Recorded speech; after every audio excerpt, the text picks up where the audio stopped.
No news only views.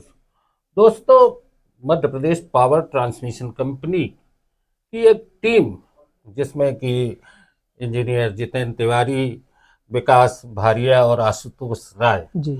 इन तीन engineers ने एक नवाचार किया और उस नवाचार को राष्ट्रीय स्तर पर न सिर्फ सराहा गया बल्कि इनके शोध पत्र को एक स्वीकृति भी मिली और बड़ा सम्मान हुआ। और वो मुद्दा है कि जो आकाशीय बिजली के कारण ट्रांसमिशन लाइनों पर परेशानी आती है, ट्रिपिंग हो जाती है, खासकर बरसात के दिनों में, उसका एक सरल सा उपाय ढूंढा गया और बहुत ही सरल उपाय है।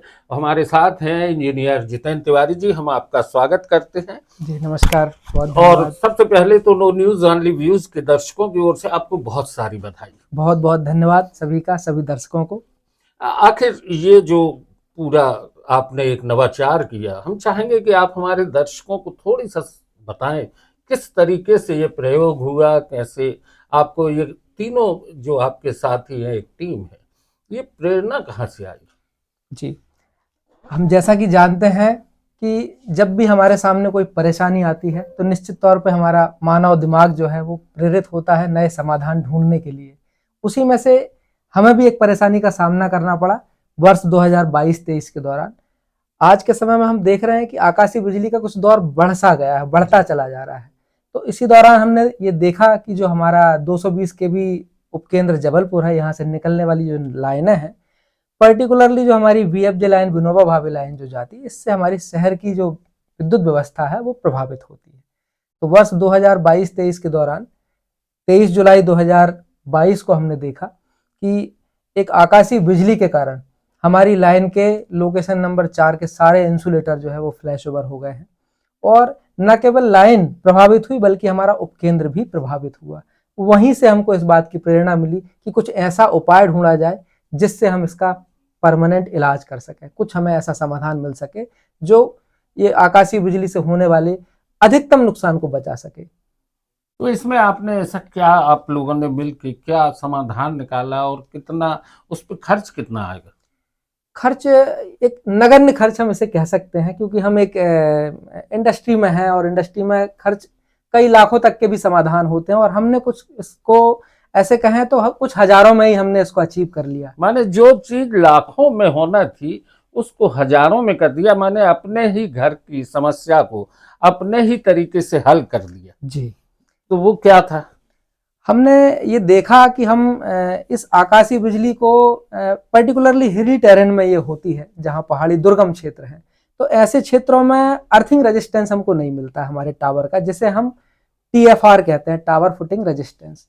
तो मिलता भी नहीं है और अनेकों प्रयास के बाद भी हम उसमें सुधार नगण्य कर पाते हैं।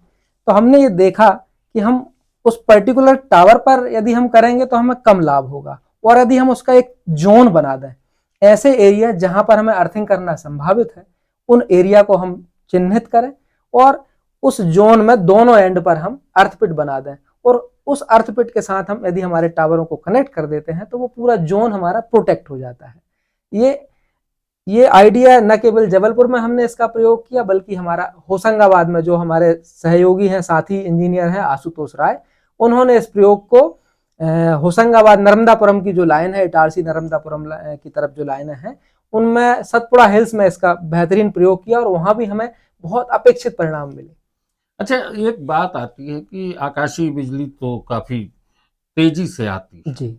और उसमें कितनी, उसका जो क्या बोले, घनत्व बोले, जो आप लोगों की टेक्निकल लैंग्वेज जी। है, उसमें किस तरीके से आप लोग मापते हैं? देखिए, इसका मापना तो, क्योंकि इसको हम ये भी पता नहीं लगा पाते कि ये कब गिरेगी और कहाँ गिरेगी, तो इसका मापना बहुत कठिन एक प्रयोग है। हालांकि विश्व में कोई भी चीज असंभव नहीं है, बहुत प्रकार के प्रयोग चल रहे हैं, तो ऐसे भी कई प्रयोग हैं कि इसको हम किस तरीके से उपयोग कर सकते हैं। अब भविष्य के गर्भ में है वो बात कि कब उसको उपयोग किया जा सकेगा, वो तकनीक कब विकसित होगी। लेकिन जो आपने अर्थिंग पिट बनाया है उसमें कितने पावर तक की ये ऊपर की आकाशीय बिजली को आप लोग कम कर लेंगे? जी, तो ऐसा माना जाता है स्टैंडर्ड के तौर पर कि जो आकाशीय बिजली होती है उसमें कुछ 10 किलो एम्पियर से लेकर के 200 किलो एम्पियर तक का एक दायरा हम लेकर के चलते हैं कि इतने दायरे की जो बिजली है वो संभावित होती है और उसकी पुनरावृत्ति होना बार बार होता है। ऐसी घटनाएं देखने में आती हैं। तो इसी जोन को लेकर के 10 किलो एम्पियर से लेकर के 200 किलो एम्पियर तक का जो हमारा दायरा है, इसी दायरे को लेकर के हमने इसको डिजाइन किया। आपको अभी विकास भवन में बहुत सारी ये सारे इंजीनियर्स होंगे, सारे विशेषज्ञ होंगे, उनके बीच में जब आपने प्रेजेंटेशन दिया तो क्या आपको लगा, लोगों ने किस तरीके से इसको एक्सेप्ट भी किया? जी हाँ, क्योंकि जनरली ऐसे जो कॉन्फ्रेंस होते हैं इनमें सारी बातें थ्योरेटिकल होती हैं, एक से एक विशेषज्ञ आते हैं, वो अपने नए नए फार्मूला इजाद करके लेकर के आते हैं। हम Madhya Pradesh power transmission company की तरफ से हम गए थे, तो हम पूरे तरीके से एक सैद्धांतिक के साथ साथ प्रायोगिक रिजल्ट लेकर के हम गए थे। हमारे सामने न केवल एक समाधान था, बल्कि हमने इसको 2 सालों तक इसको वैलिडेट किया था, वो परिणाम भी थे।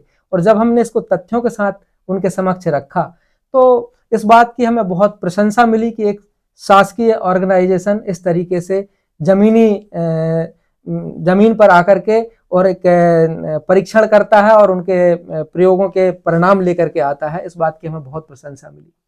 दोस्तों, भारत सरकार के केंद्रीय सिंचाई एवं विद्युत बोर्ड, पेरिस स्थित international counselling on large electrical system CIGRE की भारत इकाई, इन सभी ने आपके शोध पत्र को सराहा और एक्सेप्ट भी किया, और जी जिस हाँ। तरीके से उन्होंने भी ये महसूस किया कि इसका उपयोग पूरे भारत में हो सकता है। जी हाँ, बिल्कुल। ये उन्होंने इस बात को उस मंच से ही इस बात की घोषणा की कि ये बहुत ही प्रायोगिक जो है, ये सिद्ध प्रयोजन है और इसका उपयोग सभी लोगों को करना चाहिए। चूंकि इसकी कोई विशेष कॉस्ट भी नहीं है, तो बहुत आसानी से इसको ग्राह्य किया जा सकता मध्य है। प्रदेश की ऊर्जा मंत्री से भी आपको मिलने का अवसर मिला, उन्होंने भी इसको एक्सेप्ट किया। जी हाँ, उन्होंने भी एक्सेप्ट किया और Madhya Pradesh power transmission company की जो कार्य करने की शैली है और इसके माध्यम से जो हमको ये सराहना मिली है, उसके लिए भी उन्होंने हमको बहुत बधाइयाँ दी हैं।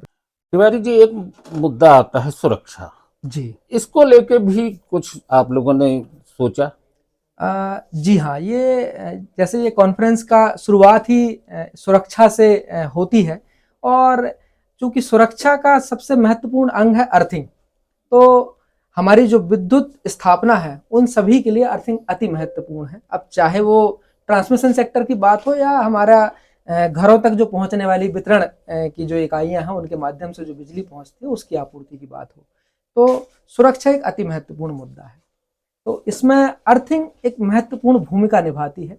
तो हमें उस जो भी इंस्टॉलेशन हमारे लगे हुए हैं इलेक्ट्रिकल के, उनको इस बात को हमें ध्यान में रखना चाहिए कि उनका प्रॉपर अर्थ है या नहीं है। खास करके जब बरसात का समय होता है, हमें ये घटनाएं देखने में मिलती हैं कि इस विद्युत संरचना के माध्यम से कोई जानवर या कोई जो जीव जंतु है वो हताहत हुआ है विद्युत आघात के कारण। तो इसमें ये ध्यान देने वाली बात है कि ऐसी इंस्टॉलेशन को बरसात के समय में हमें ये मान के चलना चाहिए कि इसमें कुछ ना कुछ हिस्सा करंट का प्रवाहित हो रहा होगा और उससे हमें एक सुरक्षित दूरी बनाए रखना चाहिए। इसी प्रकार से ट्रांसमिशन लाइनों, जो हमारी लाइनें निकलती हैं, उन लाइनों से सुरक्षित दूरी, केंद्रीय विद्युत प्राधिकरण के कुछ गाइडलाइंस हैं, उन गाइडलाइंस का हमको पालन करना चाहिए और उन ऐसे विद्युत लाइनों के निकटतम निर्माण से हमको बचना चाहिए जिससे जान माल की हानि ना हो।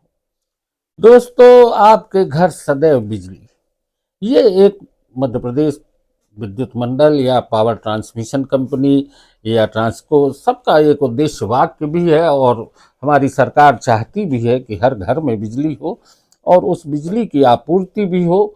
और निश्चित है कि जब आपके घरों में बिजली पहुंचेगी तो वो ट्रांसमिशन लाइनों के जरिए पहुंचेगी। तो जो नवाचार हुआ है वो एक बहुत ही महत्वपूर्ण कदम है, हमारे घरों तक बिजली निर्बाध रूप से पहुंच पाए उसके लिए। जितेंद्र तिवारी जी से हमने चर्चा की और एक बार फिर हम आपको बहुत बहुत बधाई देते हैं। धन्यवाद। और चाहेंगे कि आगे भी आप इस तरीके के नवाचार करें ताकि न सिर्फ मध्य प्रदेश बल्कि देश का नाम रोशन हो। बिल्कुल, हम इसको जरूर चाहेंगे। एक इंजीनियर होने के नाते ये हमारा कर्तव्य है कि हम हमेशा ऐसे समाधान की ओर अग्रसर रहें, ऐसे समाधान हम ढूंढते रहें और समाज के लिए हम कार्य करते रहें। बहुत बहुत धन्यवाद।